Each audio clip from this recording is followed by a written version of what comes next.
Hello students, आज की इस वीडियो के अंदर हम ऑक्सो एसिड पढ़ेंगे सल्फर के। जिस तरीके से हमने फॉस्फोरस के ऑक्सो एसिड पढ़े थे नाइट्रोजन फैमिली के अंदर, वैसे ही ऑक्सीजन फैमिली के अंदर हम सल्फर के ऑक्सो एसिड्स को पढ़ने वाले हैं। तो यहाँ पे सबसे मेन दो ही चीज़ें हैं, एक तो उसकी ऑक्सीडेशन स्टेट और सेकेंड जो चीज़ है इंपॉर्टेंट वो है इसकी स्ट्रक्चर किस तरीके से ड्रॉ करेंगे हम। ठीक है, तो आइए देखते हैं।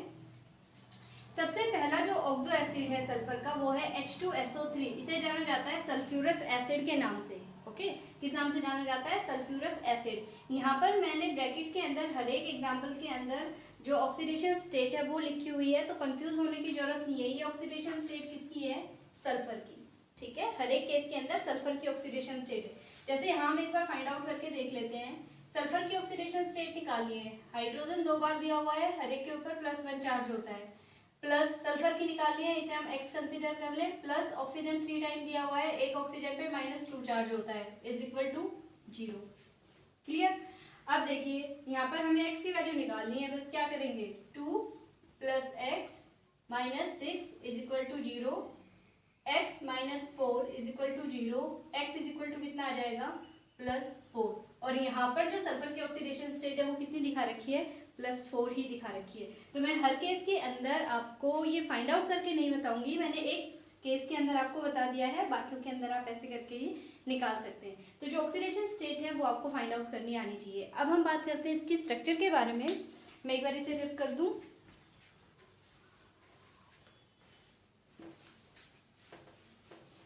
देखिए, सबसे पहले हम लेके चलते हैं H2SO3।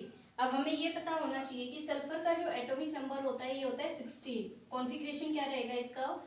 1s2, 2s2, 2p6, 3s2 and 3p4। Okay, कितना रहेगा? 3p4। यानी अगर आप ध्यान से देखें यहाँ पे, तो इसका जो आउटर मोस्ट इलेक्ट्रॉनिक कॉन्फ़िगरेशन है उसके अंदर टोटल कितने इलेक्ट्रॉन प्रेजेंट है? 6 इलेक्ट्रॉन प्रेजेंट है। तो 6 इलेक्ट्रॉन अगर प्रेजेंट है, इसका मतलब ये 6 बॉन्ड इजीली बना सकता है। तो यहाँ पर हम देखते हैं सल्फर के पास 6 इलेक्ट्रॉन है। ठीक है, तो यहाँ पर 3 तो ऑक्सीजन प्रेजेंट है, तो एक तो डबली बॉन्डेड ऑक्सीजन कर देंगे, कुछ सोचने की जरूरत नहीं है। एक डबली बॉन्डेड ऑक्सीजन रहेगा और एक OH यहाँ पर और एक OH यहाँ पर। ठीक है भाई, 2 हाइड्रोजन हो गए, 3 ऑक्सीजन हो गए, 1, 2 और 3। लेकिन बॉन्ड टोटल कितने हुए हैं? 1, 2, 3, 4, 4 ही हुए हैं। इसके पास वैलेंस इलेक्ट्रॉन तो कितने थे? 6 थे, यानी 2 इलेक्ट्रॉन और बचे होंगे। तो वो जो 2 इलेक्ट्रॉन बचे हैं यहाँ पर, वो किस फॉर्म में प्रेजेंट है? लोन पेयर की फॉर्म में प्रेजेंट रहेंगे इसमें। तो यहाँ पर हमने लोन पेयर बना के दिखा दिया है। तो ये रहेगी सल्फ्यूरस एसिड की स्ट्रक्चर। ओके, अब जो सेकंड मोस्ट इंपॉर्टेंट है सल्फ्यूरिक एसिड। सल्फ्यूरिक एसिड काफी फेमस है, लैब के अंदर भी आपने देखा है, यूज भी करते हैं, बहुत सारे रिएक्शंस भी इसकी प्रेजेंस में करवाई जाती हैं। तो इसके लिए देखिए, जब आप स्ट्रक्चर बनाएंगे, ये सल्फर है सेंटर के अंदर, टोटल 4 ऑक्सीजन है, एक ऑक्सीजन और ये दूसरा ऑक्सीजन, ये एक OH और ये दूसरा OH। ओके, आप चाहें तो इसे ऐसे बना सकते हैं, या फिर ये डबली बॉन्डेड O जो है इसे यहाँ दिखा दे, OH को यहाँ दिखा दो, उसमें कोई दिक्कत वाली बात नहीं है, क्योंकि ये 3D के अंदर जब देखते हैं तभी अलग अलग डायरेक्शन के अंदर ही प्रेजेंट रहते हैं। तो देखिए यहाँ पे जो सल्फ्यूरिक एसिड है, इसके अंदर सल्फर के पास कितने हाइड्रोजन थे? 2 हाइड्रोजन थे और 4 ऑक्सीजन थे। तो 1, 2, 3, 4 ऑक्सीजन कंप्लीट हो गए, 2 हाइड्रोजन कंप्लीट हो गए और इसके वैलेंस इलेक्ट्रॉन 6 थे, 6 बॉन्ड बने होने चाहिए, 1, 2, 3, 4, 5, 6 बॉन्ड भी इसके टोटल 6 जो है वो कंप्लीट हो चुकी हैं। तो ये सल्फ्यूरिक एसिड की स्ट्रक्चर। अब बात करते हैं हम थायोसल्फ्यूरिक एसिड की, H2S2O3। अब इसके अंदर क्या करेंगे हम? देखिए, इसमें एक थोड़ी सी यूनिक चीज है, वो देखिए क्या रहेगी।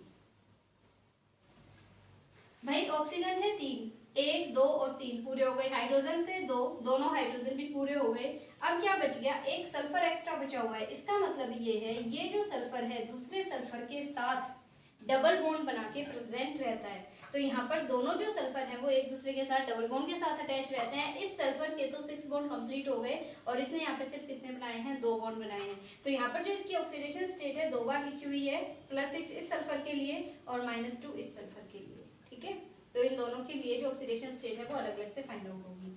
अब बात करते हैं हम H2SO5 के केस में, कायरो एसिड के नाम से जाना जाता है इसे, काफी इंपॉर्टेंट है।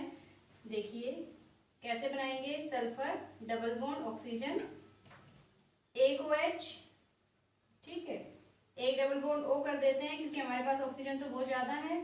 और यहाँ पर अगर सिर्फ मैं OH लिख दूं तो ऑक्सीजन हुए 4, जबकि फॉर्मूले में कितने दिए हुए हैं 5। तो इसका मतलब क्या है कि यहाँ पर पेरोक्साइड लिंकेज प्रेजेंट होगी, जो ऑक्सीजन है वो ऑक्सीजन के साथ एक सिंगल बॉन्ड बनाकर भी अटैच रहेगा इस तरीके से।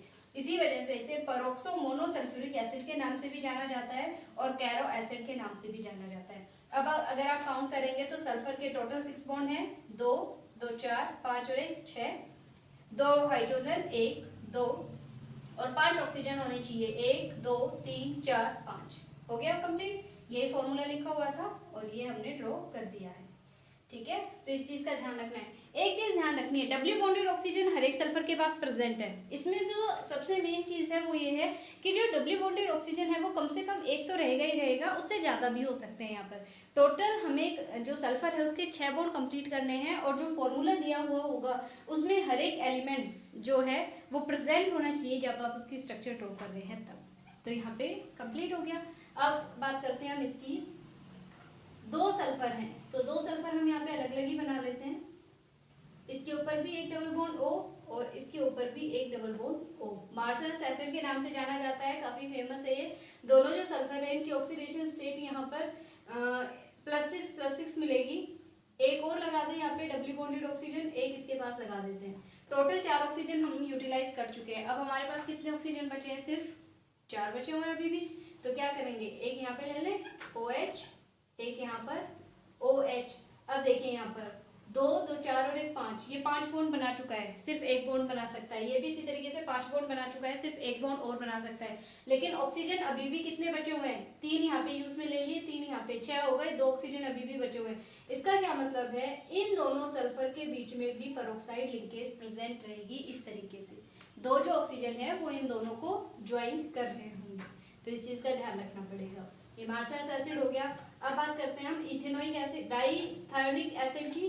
इसमें देखिए 2 सल्फर हैं यहाँ पे, दोबारा से double bond O double bond O double bond O और ये भी double bond O। 4 oxygen utilise कर लिए, कितने बचे हुए हैं 5 और ये 6 और 2 हाइड्रोजन भी यूटिलाइज कर लिए। यानी इन दोनों के बीच में सल्फर सल्फर के बीच में यहाँ पर सिंगल बॉन्ड बनेगा और सिंगल बॉन्ड बनते ही इनकी जो बॉन्डिंग कैपेसिटी है +6 ऑक्सीडेशन स्टेट है वो कंप्लीट हो जाती है।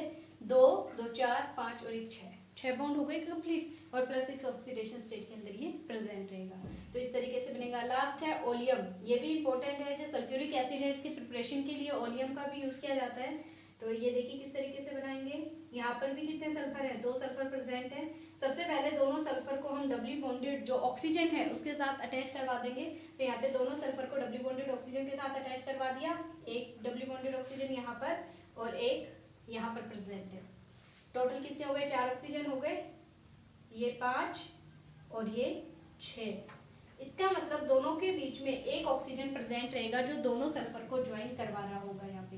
तो ये देखने से पता चल रहा है ना, +6 ऑक्सीडेशन स्टेट रहेगी अगर आप फाइंड आउट करके देखेंगे तो। और 2 सल्फर हो गए, 2 हाइड्रोजन हो गए और 7 ऑक्सीजन है, 1 2 3 4 5 6 7 कंप्लीट। पायरोसल्फ्यूरिक एसिड, और इसे किस नाम से जाना जाता है, ओलियम के नाम से भी जाना जाता है। तो ये थे कंप्लीट जो ऑक्सो एसिड थे सल्फर के, जो हमने यहाँ पर बना के दिखाए हैं। तो आपको इनकी स्ट्रक्चर्स ड्रॉ करनी आनी चाहिए, इनका नाम पता होना चाहिए और ऑक्सीडेशन स्टेट फाइंड आउट करनी आनी चाहिए। ऑक्सो एसिड्स जो हैं आपके इतने ही थे, ये कंप्लीट हो चुके हैं।